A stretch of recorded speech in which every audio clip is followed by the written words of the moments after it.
is going on, everybody? Welcome back to episode 2 of the Next Phase Collectibles and Games podcast. I'm Travis of TCG Funhouse. I'm here with this guy over there. Oh, wait. Over there. What's your name, dude? The broke parent. You guys know me. I'm Matt. I'm backwards, so I was like pointing this way, and I was like, that is completely wrong. Oh, yeah. But we're going to go over here. So, but that is okay. That is okay. If you guys are on YouTube, you completely saw what just happened, and I'm fully embarrassed. If you're on Spotify, don't worry about it one bit. So embarrassing. So embarrassing. So, we are back today, guys, with episode number 2, and I'm really excited about our topics. We have a lot of cool stuff going on in the trading cards in general. Some actually shocking stuff that's going on.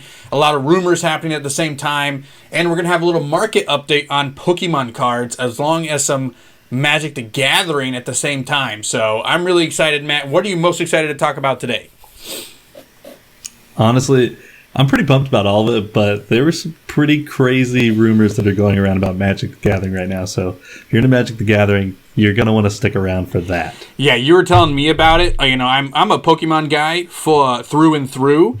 I am going to be getting into some of the other TCGs like Yu-Gi-Oh! And Magic and stuff. So when you were telling me about this, you know, my jaw dropped. So definitely stay tuned for that.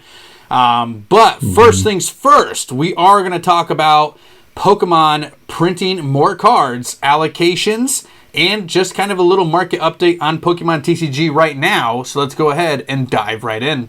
All right, we're going to start off talking some allocations right now for Battle Styles, guys. If you don't know, I am currently a licensed reseller within the Pokemon community. Go to TCGFunhouse.com. Bam, shameless plug right there. But anyway, Battle Styles comes out on March 19th, everybody. March 19th. Building battles have already hit, so you know, go check out some of the channels out there. They've been opening some building battle kits. It's really good stuff. But in terms of allocation numbers for Battle Styles, they are significantly higher than what they were for Shining Fates and Vivid Voltage, which I think is a huge breath of fresh air for the Pokemon community, because Shining Fates, people were getting like 1 or 2% of their allocations, right, Matt? It's nuts. It's nuts. Yeah, I talked to a distributor who's had a shop for 19 years, and he got 1% of his allocation that he ordered. Insane. I'm a much smaller reseller than somebody who's been open for 19 years, so big props to that guy right there. And even myself, I got 5%. I got 5% of my order. Now, take that number, right? And I'm going to tell you what I'm getting for my Battle Styles allocations as a small reseller within the Pokemon community. 100%. I'm getting 100% of my allocations from Battle Styles, which is huge, guys. That's huge. We're going from 5% to 100%. I mean, what do you got to say about that, Matt? Massive. I think that's incredible. Because, I mean, if we're looking at a bunch of small distributors like and resellers like yourself that are able to get 100% of their allocation, I mean, we're looking at hardly any scalper prices. And do you guys know how epic that's going to be? It's going to be incredible. Dude, I'm like so excited right now. So, full disclosure, we all know that it's really hard to break into like the wholesale business for trading cards, right? A lot of places won't give you distribution deals if you don't have a brick and mortar. A lot of that stuff was hurt even more when, scalpers and lack of product started happening. It was even harder to get a deal, right? And so I got a deal before all that stuff started happening, but my allocation numbers have been so low because I was such a new seller and didn't have the reputation.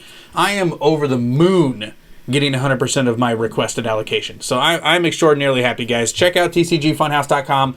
Battle Styles will be going up there for sale. Or hit me up on Instagram and stuff like that. And I know, Matt, you're looking to get into that realm of stuff too, right? Like you guys are pushing the plug on that, aren't you?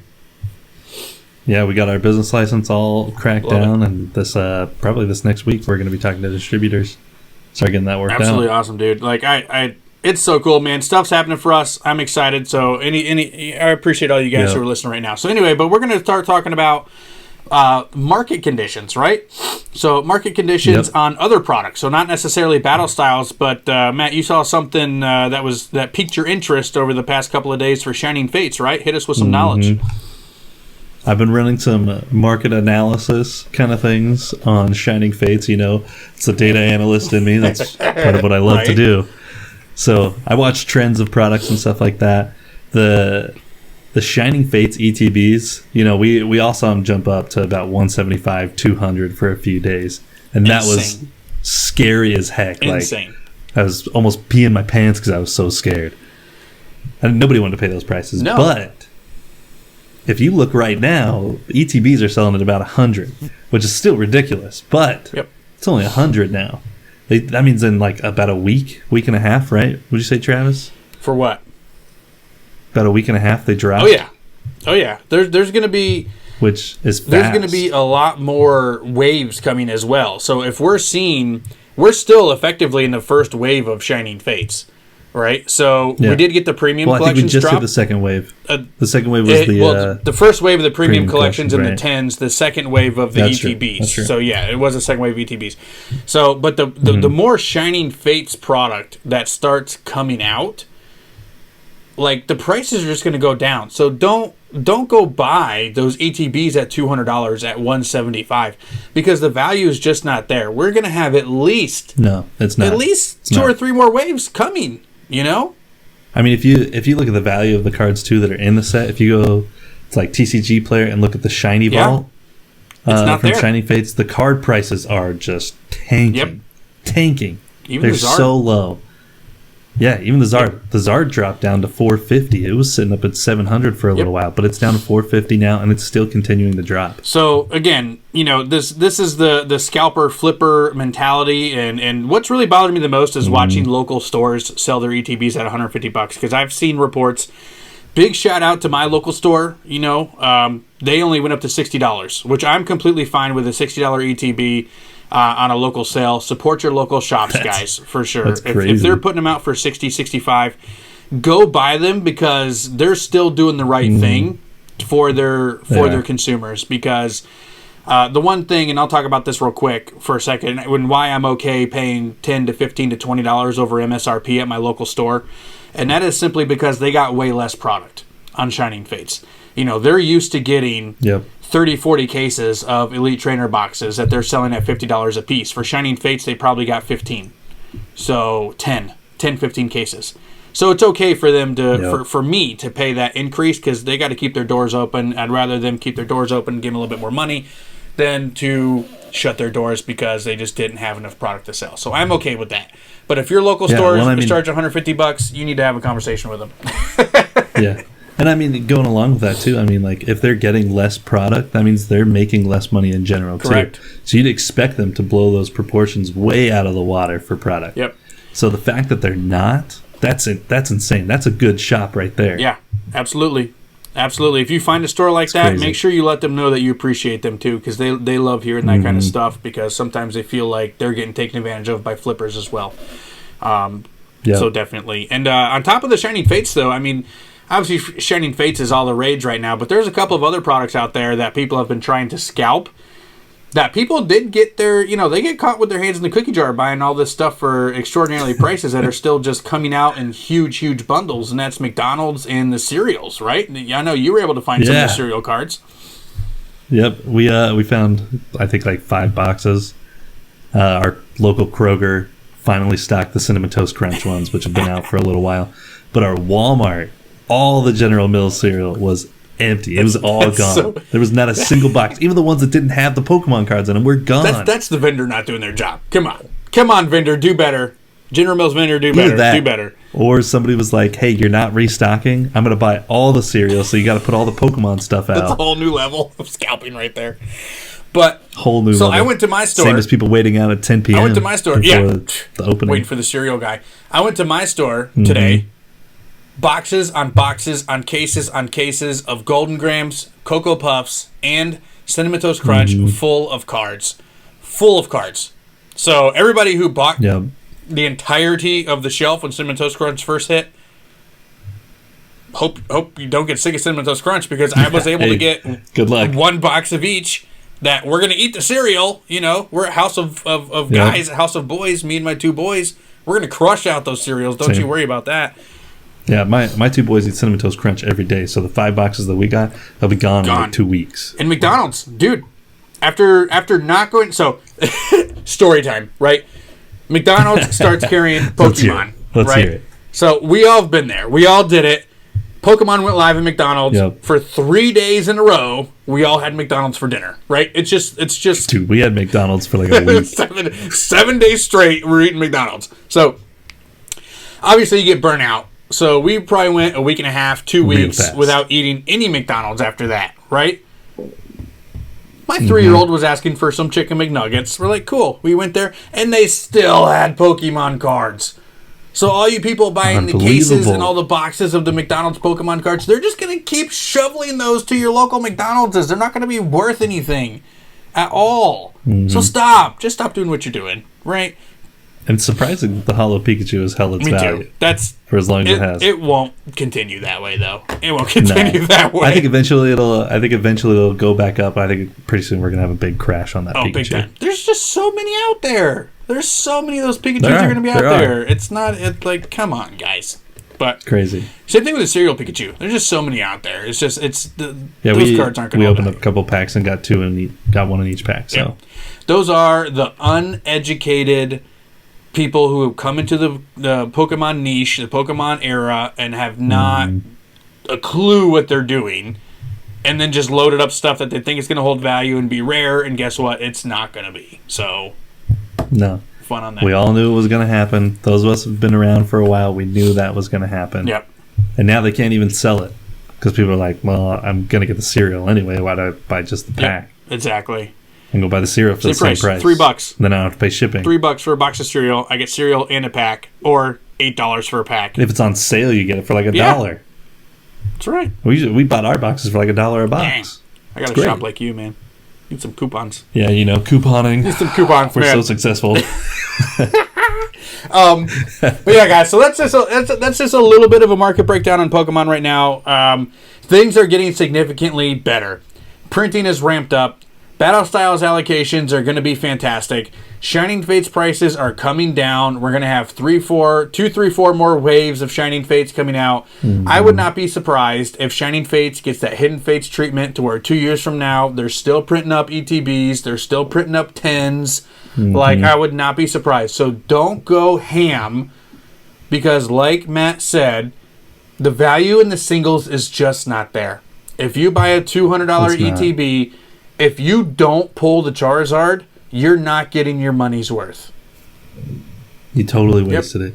Even if you got a full art shiny in every pack, it might barely make a dent in the box that you bought. But right now. Overall, like, you're still out. Yep. $3, $4, $5. There's a couple exceptions, but for the most part, you're looking at under $10 for every full art shiny, and most of the trainers as well. So, yeah. But that's that, guys. It's bad. You know what time it is? I believe it's rant time next. I think we got some spicy topics right now, don't we?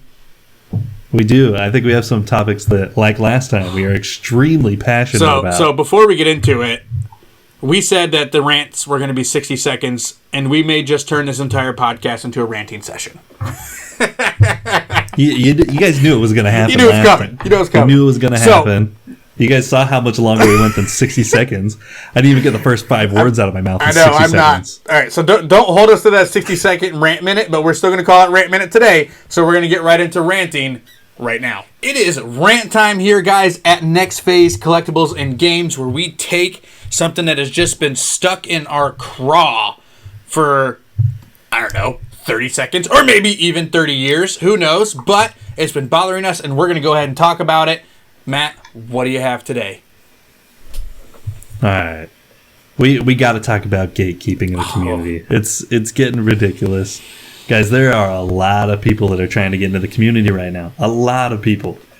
And for us to sit here and say that we don't want them just because we're collectors, I mean, that's the epitome of saying that we're better than them. And we're not. We're not. Nobody's better than anybody else. I mean, that's just kind of how it is. But I think the biggest issue is trying to gatekeep famous people from entering in.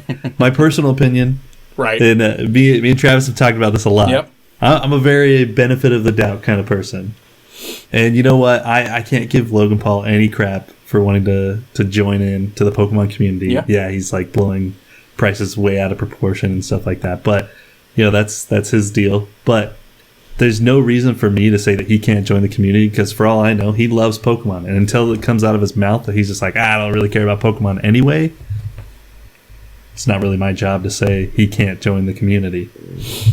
You know, like he would listen to us anyway. It's true. I mean, he really wouldn't. So I agree with you. I agree with you completely. And we've talked about this. You and I have talked about this just, behind closed doors. You're very much an optimistic person. I'm very much a cynical person, right? So I actually have felt both sides of this, right? So people like Logan Paul coming into the community, if you ask me, it's only going to do positive things, right? Because it puts Pokemon in the light that it would definitely not be in otherwise, right? And we would be back to having not much content. We'd have tons of product to open up, but nobody would be watching it. So you have that side of it. And I'll tell you this, specifically for when like famous and, wealthy people come into our community, all the gatekeeping stems from one thing, and that's jealousy. If we're being 100% real, it stems from jealousy.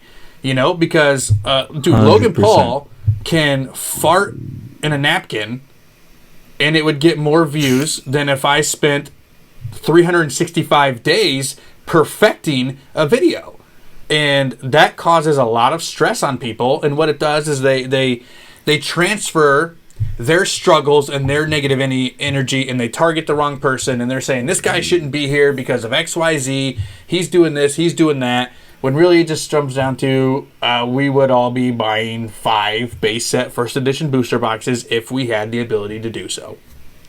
Would you not? Yeah, that's the conversation that you and I had the other day, is that if you had 20 million just chilling in your bank, at the time when Logan Paul bought his first edition booster box, they were what, like 115? $115,000. I think his video was like 150. He claimed he paid 150. Yeah, so 150. Okay, well, I watched a tour of his house at the time just for fun. They were doing like a cribs thing of YouTubers, and I had to watch. It's like a train wreck, you can't look away. But they were talking about the price of his couches. He had 2 Mercedes-Benz couches, $90,000 a piece.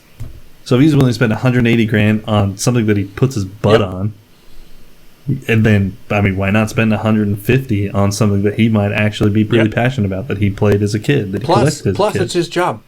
I would do the same thing. Yeah, it's his job. His job is a content creator. So for anybody else who is a content creator to say, no, you can't do that with your content. Yeah. If you click to this thumbnail, you watch this video, or you're listening to us on Spotify or iTunes because you were searching Pokemon or Magic or trading game or something, every single one of you would buy a first edition base set booster box if you had the means to do so. So I'm completely jealous. Unless you don't like base set, which I don't judge you for, because I'm not a huge fan of base set either, to be perfectly honest. Give me Team Rocket all day. But yeah, so, all right. So that's your rant, and I agree with you completely. Stop telling people what they can and can't do in the community. And I'm going to piggyback off that a little bit for my rant. So my rant, unless they're scamming, then give them hell, right? I don't care. Throw them in the trash. But, and I'm going to piggyback off you a little bit here. I'm going to go negativity, right? So you're going gatekeeping. I'm going to go negativity. Now, this is a two-way street. This is people in the community and also people coming into the community. Because there are people coming in the community that feel like they can just walk in here and take over everything and tell us that what we've been doing is wrong, needs to change, and they're here to make it right. So that's an issue as well. There's just so much negativity going on right now. I will give you guys my personal experiences. Over the past year, I've been creating YouTube content since September of 2019.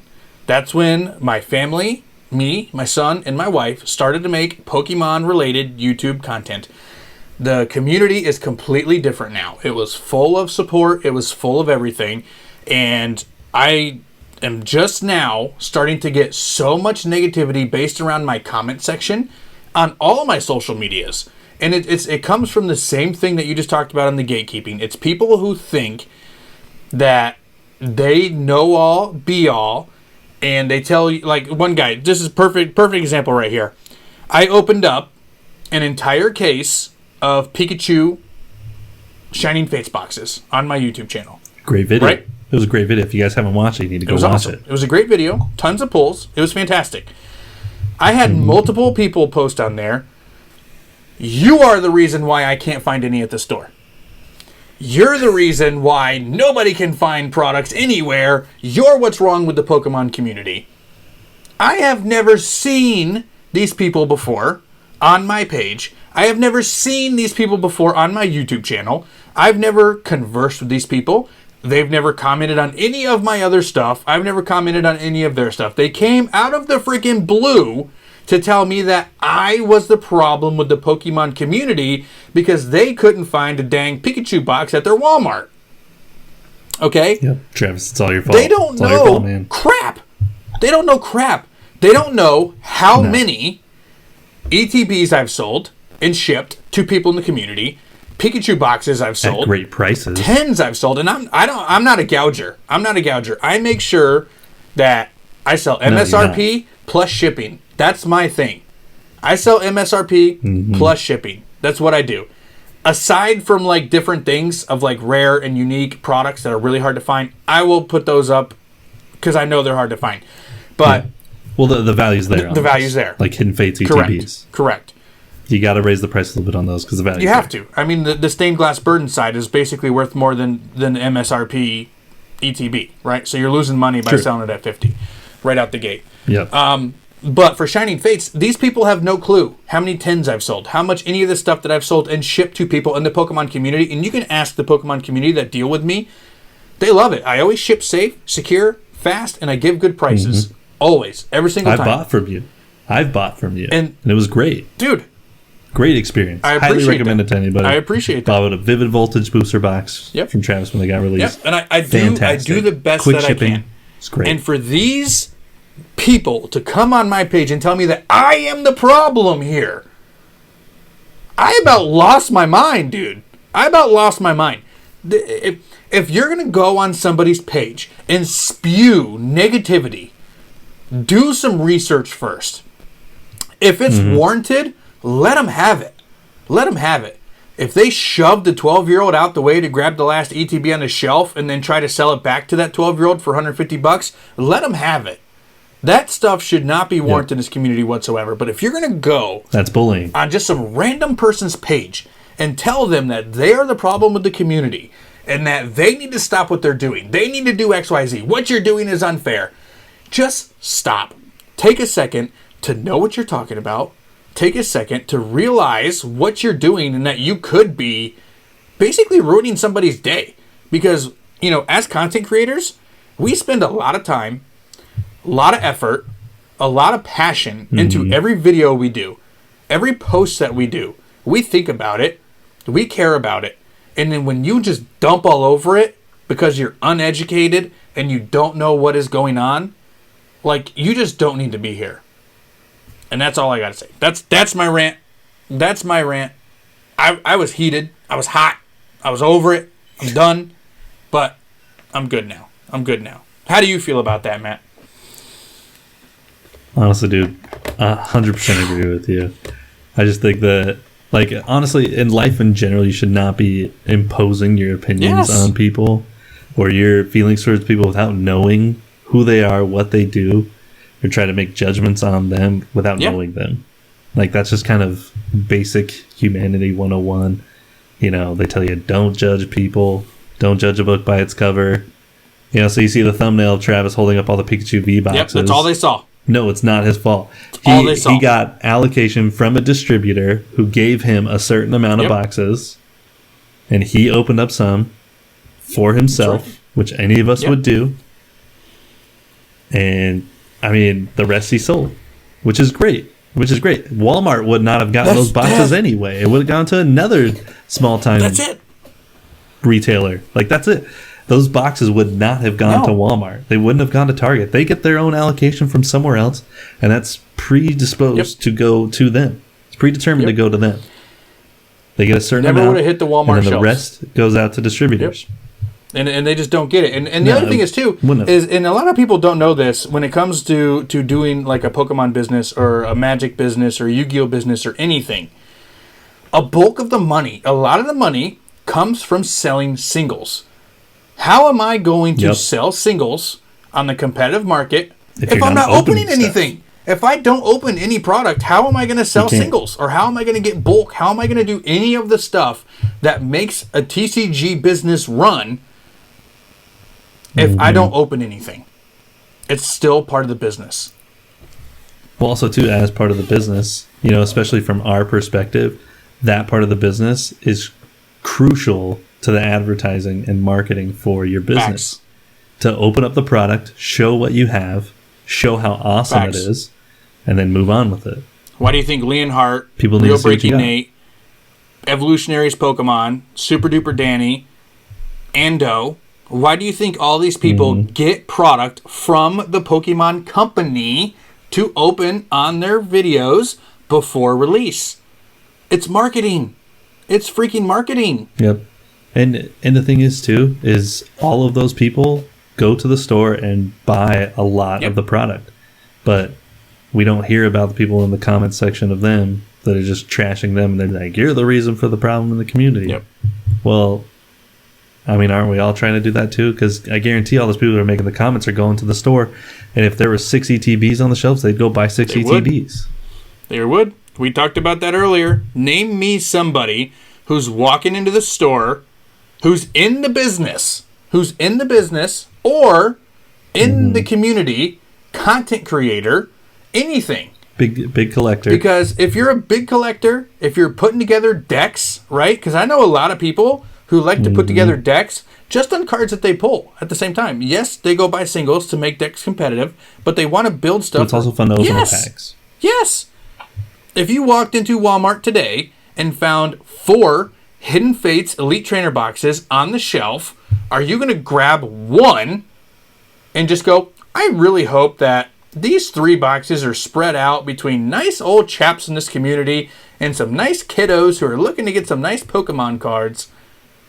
No. You're going to buy all 4, and if you really want to do that, buy all 4 and sell the other 3 yourself at MSRP. Get your money back to people who you know are going to enjoy it. Do that. That's what I've done. I've done it too. I've done that a couple of times. Sold some stuff and gave some stuff away to an 8-year-old kid. Sold it at cost. Actually, I took a loss on some of it because shipping too. I've taken loss on stuff because of shipping. You know, I charged somebody $8 for shipping, and come to find out it was $12 because they live in frickin' Sacramento. Exactly. But you know what? Travis, you and I do that because we love the community and we love the people in the community. And so we're willing to take a loss sometimes to make sure that people get to love Pokemon. I had one of my YouTube members message me on Facebook and basically just say, he literally messaged me and he goes, hey, it's a long shot. Do you have any Shining Fates? Because it's been out for a week and I have not found a single pack. I have not found a 10, a Pikachu box, an ETB anywhere. It's rough. At all. I had 1 10 left. It was a Eldegoss 10. I had 1 Eldegoss 10 left. Nice. I sold it to him at MSRP plus shipping. My last 10. I was going to open that 10 in one of my videos. But he's been such a good supporter of mine for so long, I gave it to him at cost. He paid shipping and MSRP, and it was done. I mean, and yet I'm the bad guy. Well, good on I'm the you one for that's that. wrong. I know. I can't believe you would do something like that. Dude, Be so I'm terrible. generous. Unsubscribe to my channel right now. You could do better. You could do better. Yeah, right. Yeah, don't unsubscribe. Don't do it. This Don't listen to channel's me. Don't listen to me. I'm not smart. Cool. Awesome. Well, that's rant time, guys. But now we're going to be getting into the bread and butter, the primary topic of today's video. Some Magic the Gathering rumors topic. and news and innuendo and all kinds of crazy stuff heading for MTG. So let's dive right in. So, Matt, we were talking earlier about Magic the Gathering, and you were hearing some spicy, like, detailed rumors and, I guess, quotes and comments from people over at Wizards of the Coast. I'm going to pass the floor over to you because you're the one who's in on this, like, big time, and then I'm going to see what I got for you back. So, let's go. Tell me what you got. All right, sounds good. So, old friend of mine, used to be my boss, actually. I was talking to him on the phone the other day, and he mentioned that the CEO of Wizards of the Coast made a comment in regards to potentially leaving all of the local game stores and potentially stopping doing business with them in general. And, you know, kind of with Travis and I both thinking about opening up our own shops eventually. That was a little nerve-wracking that, like, eventually Magic the Gathering might not be sold at local game stores. So I started digging deeper, started doing a little research, and I found some pretty interesting stuff. Some Reddit threads, some Twitter threads, and stuff on the Wizards of the Coast website. So this is the CEO of Wizards of the Coast that said this up. So I'm going to read his quote directly, because I don't want to, like, misconstrue anything or make anybody think that it is all just hearsay. Right. So this is exactly what he said, word for word. Our tabletop games are constantly innovating and are supported by a network of retail stores to create unique face-to-face play experiences. Talking about how they constantly work with game shops, local game shops, so everybody can play face-to-face and have a great game experience. But then this is the kicker right here. We are going beyond our 7,000 hobby retail stores and expanding underdeveloped retail channels like DTC, direct-to-consumer, e-commerce, and mass market globally. So people, when they heard that, they heard him say it, they freaked out. The Reddit threads going crazy, Twitter feeds going absolutely nuts. Because basically the way that it kind of came across was that they're going to shift focus over to direct-to-consumer. So selling directly from Wizards of the Coast to us, the consumers, anybody who's buying Magic the Gathering. Or focusing on the e-commerce, online sales, things like that. Probably Magic the Gathering Arena, the online game. And then mass market globally. So just kind of pushing it out worldwide. So that makes things a little more hesitant for local game stores. And they did release a rebuttal to that, kind of a comment saying like, oh, you know, this isn't exactly what was said. So I'll read that too. Kind of give you a little give me before I give my rebuttal. Let's hear their because obviously it almost kind of feels like, you know, the CEO maybe jumbled up some words, or the paragraph was not, you know, approved properly before hitting the mic. So let's see what that rebuttal is. Yep. Because his original comment sounded a little terrifying. So this wasn't the CEO that released this comment. This was somebody else, probably from their PR, that released this on the Wizards of the Coast website. And you can find this on there. It's just a statement released on one of their updates. So it says right here, in that second quote, the word beyond is not meant to imply a transition away from the WPN, which is the Wizards Play Network. But an expansion of our other channels happening simultaneously. We continue to support the growth of the Wizards Play Network. So basically that second comment was just saying that they do support local game stores, that they're planning on working with them simultaneously, and that they're not transitioning away from local game stores. But I don't know if that's necessarily the case if you kind of read into the context of what he said. Travis, what do you think about that? A couple things, like when you're just thinking business in general, you know, when you cut out things like middlemen, what happens? Profits go up, right? So there's probably some talk up at, you know, the Wizards of the Coast headquarters, where they probably had a board meeting about profits and finances and stuff like that, and you know, people who get paid a lot more than us are probably making decisions on how do we increase profits and things like that.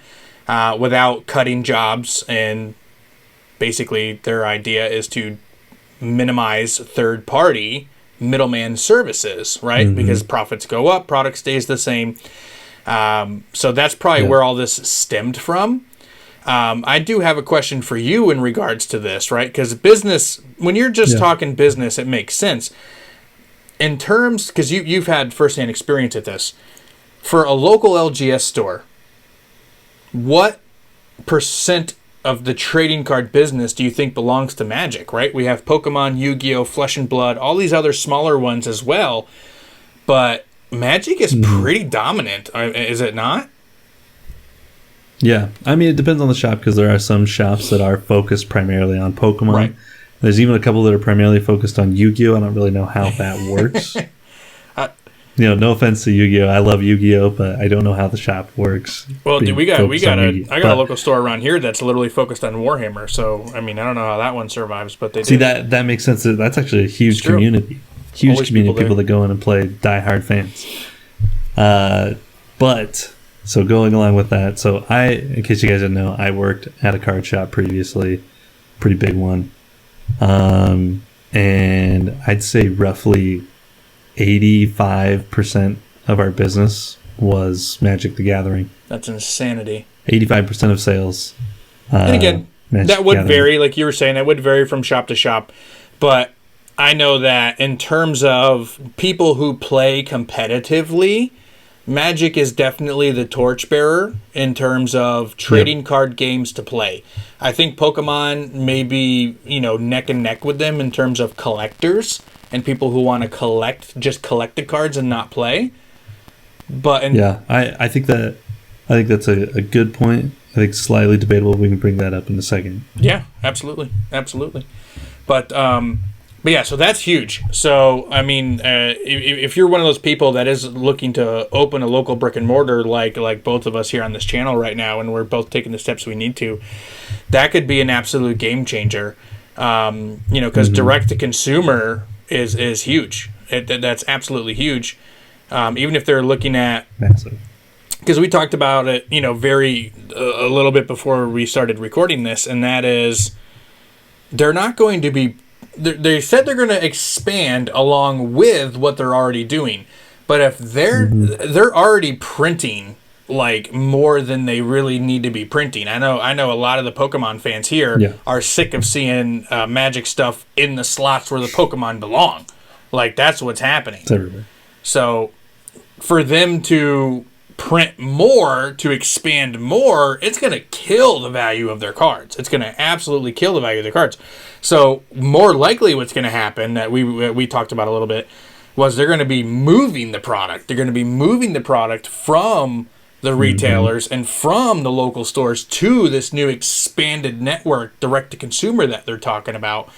So that seems to be more likelihood of what's going to happen, other than just printing, and expanding, because I don't know about you guys, but I have no trouble finding Magic at my local store. None at all. Same here. Like, we go to Walmart, shelves are fully stocked. I can find anything I want from Magic. Yep. But I mean, and that's how business works. There is a demand. And that demand is increasing because some people can't find Pokemon and they're like, I'll try out a different card game. So they buy some Magic, But that Magic product, like, that demand isn't like exponentially growing like Pokemon is. Pokemon is an unstable market right now. So Magic volatile. is still fairly stable. Yep. Yeah. Magic's still fairly stable. So as they increase their business in other places, they have to take it from somewhere else. I agree. Now, this is another question that, we could always touch on in a future episode. What's next? Pokemon is volatile. Sports cards are volatile. The shoe market is volatile. Eventually, Pokemon is going to reach a peak. They're either going to print to the floor or print to the ceiling, and the cards aren't going to be worth flipping or buying anymore. Or it's going to continue the trend on what it is, and scalpers and flippers are not even going to be able to find it anymore either, which means you're going to go to something else. Because if you ask my opinion, the only reason why scalpers and flippers are in the Pokemon market in the first place is because they could not find sports cards. Because for years, the sports card market has been absolutely volatile, and people who used to flip sports cards were now unable to flip sports cards because they were people with deeper pockets and more time taking their product, so they started taking our product. So it's going to continue to happen. The trend is it's not going to buck. It's going to stay there. Is Magic next? Is Yu-Gi-Oh next? Like, that's something that we can definitely talk about in the future. Do you see these volatile markets potentially happening in other TCGs? I think so. And I have some good suggestions for anybody that's looking for markets that are still pretty stable. Some underrated card games and collector games. They're pretty fun. Yep. And I definitely think we can do an episode on that. I think that'd be a pretty sweet topic to go over for sure. But just to touch on that a little bit though, we are seeing some volatility in other markets already. Digimon. Oh jeez. Who saw that coming? I mean, they just released that first edition booster box. I picked one up, but I mean, those things skyrocketed. They're sitting at around $200 a box right now, which is crazy. And they released around 85 a box? Yeah, so something like that. I can't even remember what the original price was, but Dragon Ball Z. Going back to Digimon, they just released 1.5. I couldn't even. Yeah. Couldn't get Pre-orders in. are nuts for that. My local store, Flesh and Blood, also another volatile one. I tried to get that from my distributor, and they told me no. They put the nix on that. They were selling Flesh and Blood to online sellers, but they're not anymore. So I was bummed. I've been trying to pick up retail pre-orders just because Dude, I want to get into it. It looks the artwork awesome. is so awesome. It looks so cool. Is so good. So cool. That was my next one. And so they have pre-orders available on TCG Player right now, and they restock at 9 a.m. and 9 p.m. But every time I get on, my thing freezes and I can't order. PokemonCenter.com. Get so ticked. You've been blocked. You're a bot. So. Oh exactly man, right. yeah, exactly dude. So, Magic the Gathering, dude. Definitely. I mean, do you think we're going to get more information on this? Do you think this is a long play by them, or do you think this is something that we may see come to fruition within 2021? I don't know. I think it kind of depends on what happens with the new stuff, the Beyond universes I want to they're touch releasing. on that. The collaboration with Lord of the Rings and Warhammer and stuff like that. And they've mentioned a few other things that they want to collaborate with, but bring in these other fantasy realms into Magic the Gathering for amazing. That's amazing. So we all remember like how hot and poppin' that Godzilla set was. It was amazing. It was awesome. Everybody was going for it. You couldn't find it anywhere. It was like talking about finding magic everywhere on every single shelf, on every single hanger. There's magic. That was one set that wasn't. It wasn't there. That was a volatile market right there. Same thing's gonna happen, dude. I know you mentioned Warhammer, Lord of the Rings, bro. That's gonna be awesome, dude. Yeah. Can you imagine that collaboration with Lord of the Rings in Magic the Gathering? I mean, just imagine the fan base that's in Lord of the Rings. That was a great play by Magic to bring in a whole new market of people, and that might be that demand for direct to consumer that they're looking for. Yeah, I agree.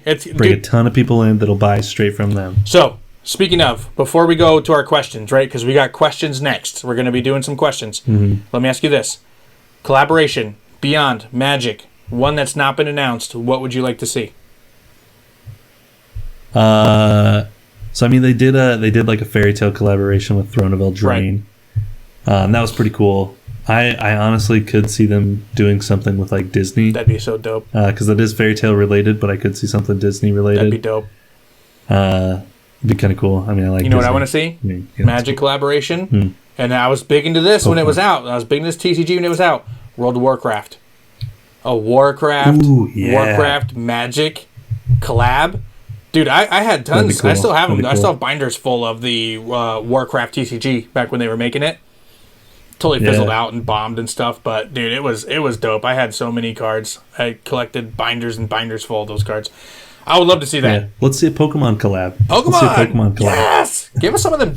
Pokemon Magic. Give us some of those dark, gritty, realistic Pokemon. Like the Instagrams. Like there's that one Instagram that has like realistic drawings of Pokemon, and they just make you like like you can see all of Bulbasaur's little warts. Yeah, it's gross but awesome. It's like that's what we want to see. Give me more of that. So yeah, cool. All right, so tons of stuff coming, guys. A lot of things could be changing for Magic. Plus their Beyond series, a lot to look forward to there. Stay tuned with us. We'll keep you updated when more news drops on things like Magic the Gathering.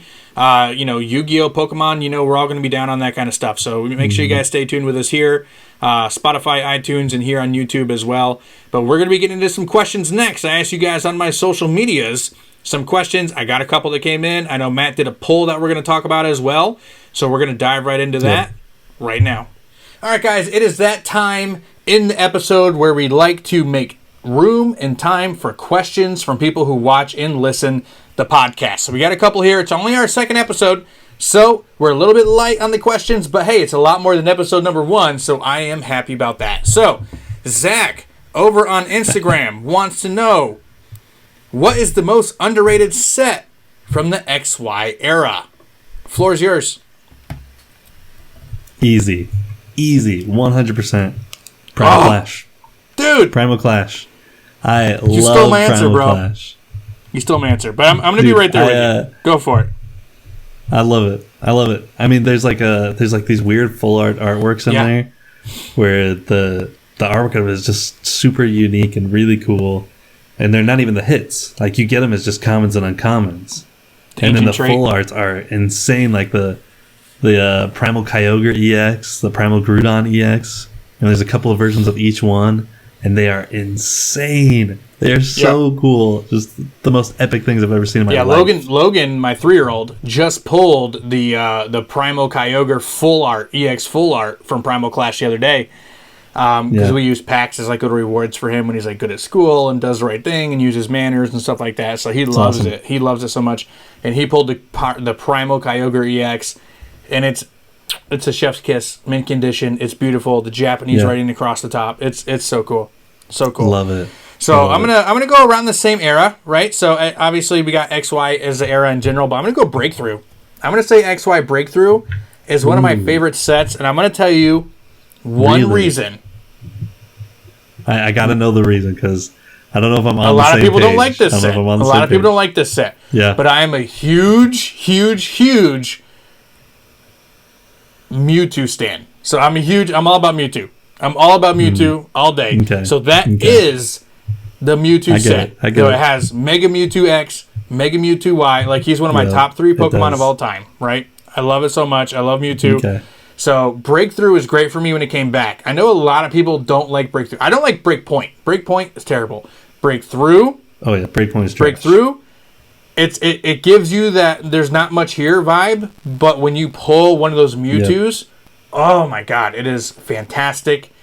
Fantastic. Okay. Now, I'll also give you Ancient Origins. I love Ancient Origins as well. Because man.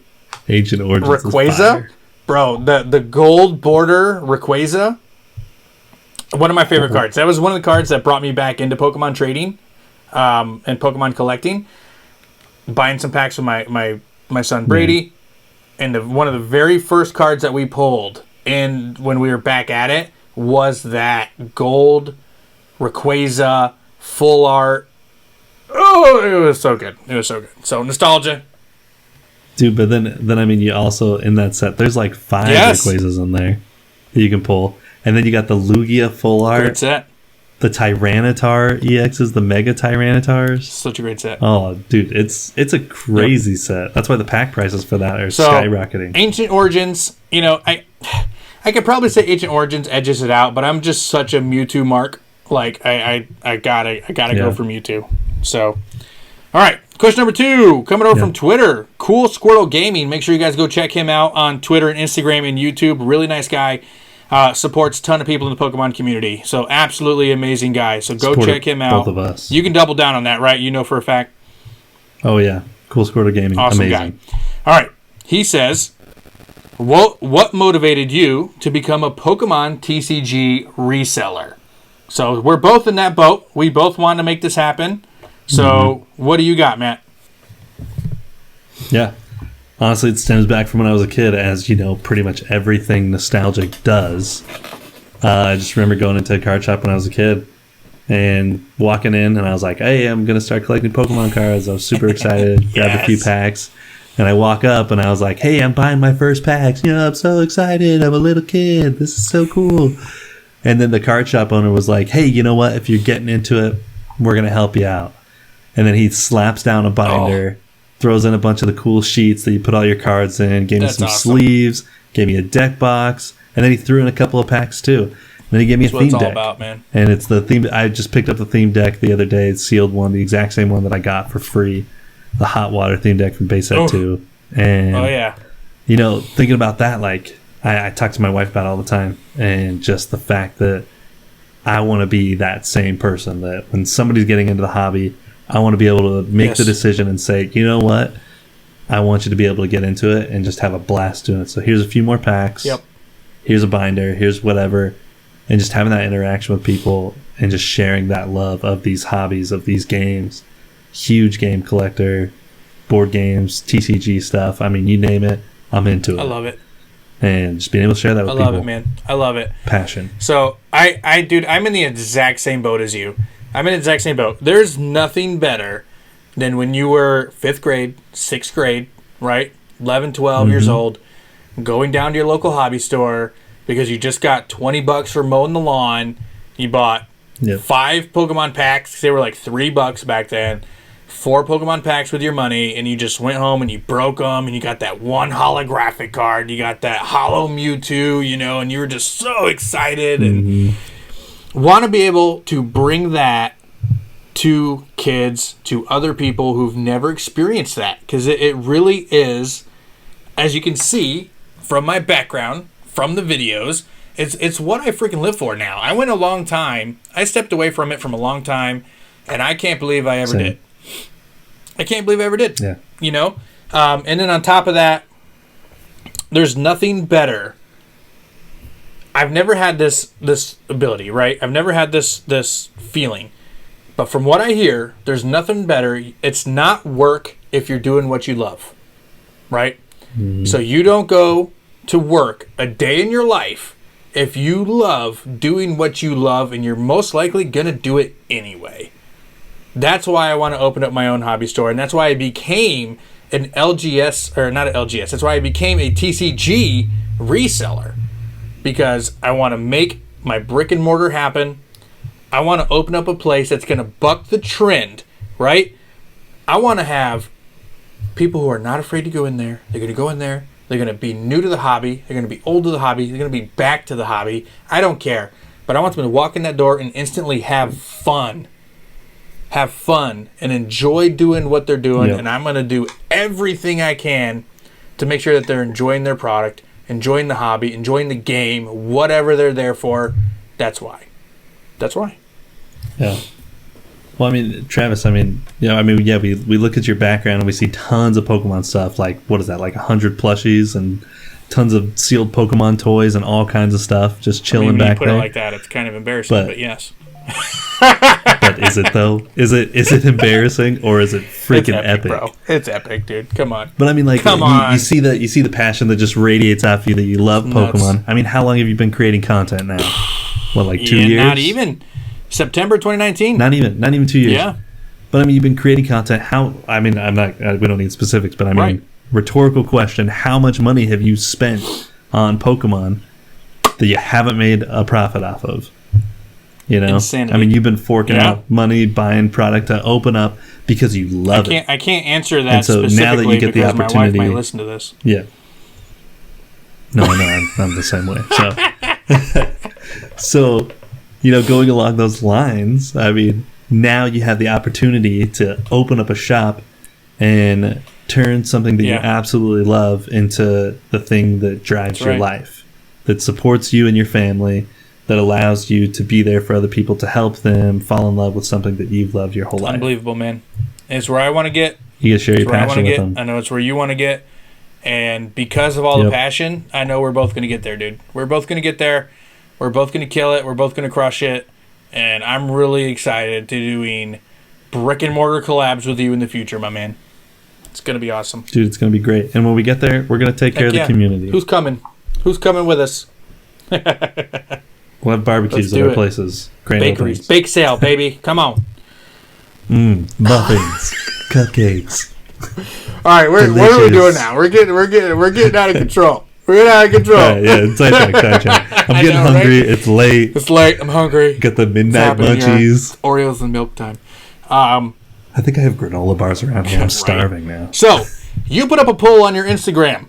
And you had a little bit of mixed reactions, right? So one poll told you one thing, and then one comment section told you another. Let me know about that. Yeah, so I posted a meme on my Instagram page. If you guys want to go check it out, you can. It's the Broke Nerd, just wherever. But go check it out. So the meme was just talking about how people really love the Pokemon Legends Arceus game, and they're super stoked for that, and how nobody gives a flying fart about Pokemon Snap now. And so I thought, I laughed, and I was like, okay, based off the reactions I've seen from people, that's kind of seems kind of true. So I asked everybody when I posted the meme, I was like, does this apply to you? Like, do you agree with this? My entire comment section, other than like maybe 2 or 3 comments, was like, no, this does not apply to me. Don't agree with this at all. I think it's the complete opposite. And they're like, I'm so excited for Pokemon Snap. I don't even care about the other stuff.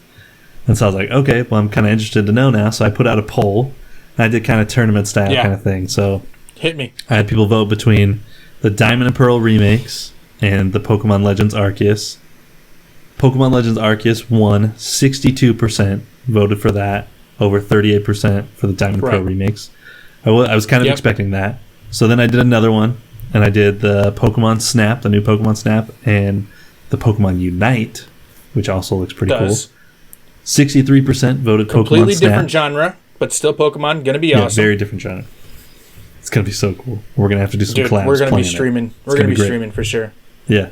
It's going to be great. I hope I don't suck at it really bad, though, because I've not played a MOBA in over 10 years. I'm going to suck at it. I'm going to be so bad at it. And we're just going to laugh. That's and it's right. going to be great. It's going to be fun. A comedy thing rather than a gameplay thing. And you're going to be, if it gets to that, there's going to be some raging from TCG Funhouse, so make sure you guys don't miss that. Yeah. I'm not much of a rager. I'm more of just a laugher. I just can't stop laughing at how terrible I am. And then you get into the weird laughs when things get late. So, but maybe pass on the late night streams. Right. All right. So how'd that tournament end up? All right. So Pokemon Snap and Pokemon Unite. Snap won it got 63% of the votes. Pokemon Unite got 37%. So then we did a final tournament between between Pokemon Legends Arceus and the new Pokemon Snap. 70% voted for Pokemon Legends Arceus and only 30% for new Pokemon Snap. Where were all those people that were in your comment section, bro? That's what I want to know. Seriously, and there were quite a few votes. So a couple things. Well over 100 votes. Nice. And roughly 50 comments or so. So on the post. I'll tell you one thing. Two things really stick out to me on that. One, I'm actually surprised at how many votes Pokemon Unite got against Pokemon Snap. Because if you were to put that up... Same. I thought it was just going to be like trash. I would figure that Pokemon Snap would win 90% of the vote. Oh, yeah, so I was surprised. That's exactly what I was saying. I was 100% on the same page. I was like, okay, this one's just kind of a given. And I know the other one is kind of a given too. But I was surprised by how many people actually voted for Pokemon Unite. And then 70% over Snap too, I think, is a big deal. I think Pokemon Snap people are really excited for because it's so close. If you were to tell me that both games were to come out in Q1 next year, it wouldn't even be close. It'd be Arceus all day long. But I think people are really excited for Snap because it's right around the corner. I mean, it's coming in April, so it's like right there. Yep. So when people can smell it in the oven, they're more excited for it. So it's that, and also too, I think Pokemon Snap has way more nostalgic vibes to it than the Pokemon Legends Arceus. Pokemon Legends Arceus was more around like what, 2008? Yeah, dude. 2007, 2008 when the game came out. And we all thought it was great. But I mean, for those of us who are really addicted to the nostalgic things right now, Pokemon Snap was it. You go to Blockbuster, swipe your card, you play a little bit there, get your printout, then you leave. Right. Maybe rent a movie on your way out. VHS. VHS, baby. That's where it's at. Goonies. Good Goonies stuff. on VHS. Oh, yeah. Yep. Pokemon the first movie. Pokemon 2000. Love it. Cool. Great stuff. All right, so that's it, guys. That's all we got for you today. Episode number 2 of the Next Phase Collectibles and Games podcast. We had a really nice conversation about allocations and market analysis on Pokemon cards. We got some really crazy rumors and details and stuff like that coming out from Magic the Gathering. Plus, we had a really sweet rant in the middle. That's probably my favorite part. I can't get enough of just ranting. It's just kind of my thing. Kind of my thing. So, if you guys are watching on YouTube, please hit that subscribe button here at TCG Funhouse. We post Pokemon content frequently. Follow us on our social medias, TCG Funhouse on Instagram and Twitter. Broke Nerd, where can they find you? You can find me on Instagram, Twitter, YouTube, pretty much wherever you want. Even Whatnot. Whatnot. Just the Broke That's right. Nerd. We actually both do Whatnot. That's a topic for another day, though. Live stream spot right there. Whatnot. One thing I would like to know, guys, if you made it to this end of the video, that means you're a very dedicated viewer of TCG Funhouse or you like to listen. Let me know in the comment section or hit us up on our Instagram and Twitter. Would you like us to put the podcast on Twitch? Would you like us to have a Next Phase Twitch channel and put the podcast up on there? So let us know in the comment section or in our DMs. Say, give me the Twitch. I'm going to be watching, so we know what you guys are looking for. Anything else before we get out of here, Matt? just that we friggin' love you guys and we love the community. You guys are amazing. Absolutely agree. That's pretty much it. You guys are the reason why we're here. If it wasn't for your guys' all love and support, we would have stopped a long time ago. So thank you so much for all that. Looking forward to it. The next one, next Wednesday. We'll talk to you then.